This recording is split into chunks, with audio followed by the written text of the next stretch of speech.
अस्सलामुअलैकुम। उम्मीद है आप सब खैरियत होंगे। आज हम आपके साथ शेयर करेंगे आलू और चिकन की टिक्की। अगर आपको हमारी रेसिपी पसंद आए तो लाइक शेयर और सब्सक्राइब करना ना भूलिएगा। आज हम बनाने जा रहे हैं आलू और चिकन की टिक्कियाँ। तो इसके लिए हमें जो अज्जा चाहिए, 1 किलो आलू चाहिए, बोनलेस चिकन चाहिए जिसमें दालचीनी का 1 टुकड़ा डाल के बॉयल कर लिए ताकि इससे स्मेल ना आए।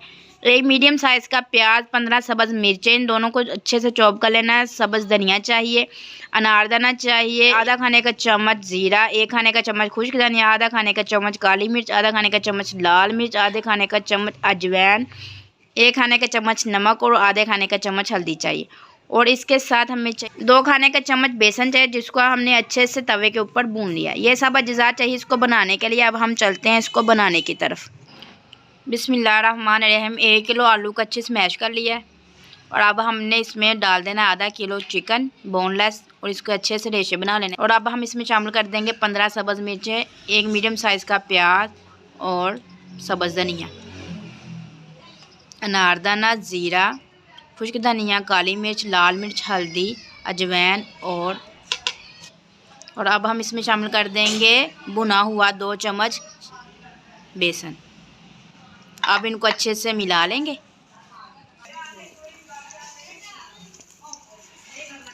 अब ये मिक्स हो गया है सारा सामान। अब हम इनकी टिक्कियाँ बना लेंगे, इसको ऐसे गोल करके ऐसे।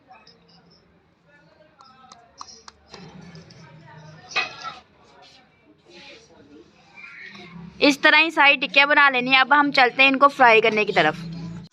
2 अदद अंडे को अच्छे से फेंट लेना है और 2 चुटकी काली मिर्च डाल देनी इसके अंदर। बिस्मिल्लाहिर्रहमानिर्रहीम। सबसे पहले हमने अंडे के अंदर डिप कर लेना है टिक्की को और इसको तवे के ऊपर डाल देना है घी के ऊपर। इसके ऊपर घी लगा लेना है, दोनों साइडों से लाइट ब्राउन कर लेना है और इनको ज़्यादा नहीं पकाना है क्योंकि सारा सामान तैयार है। अब ये लाइट ब्राउन हो गया। अब हम इनको उतार लेंगे। लीजिए, तैयार है मज़ेदार आलू और चिकन के कबाब। अगर आपको हमारी रेसिपी पसंद आए तो लाइक शेयर और सब्सक्राइब करना ना भूलिएगा। Thanks for watching.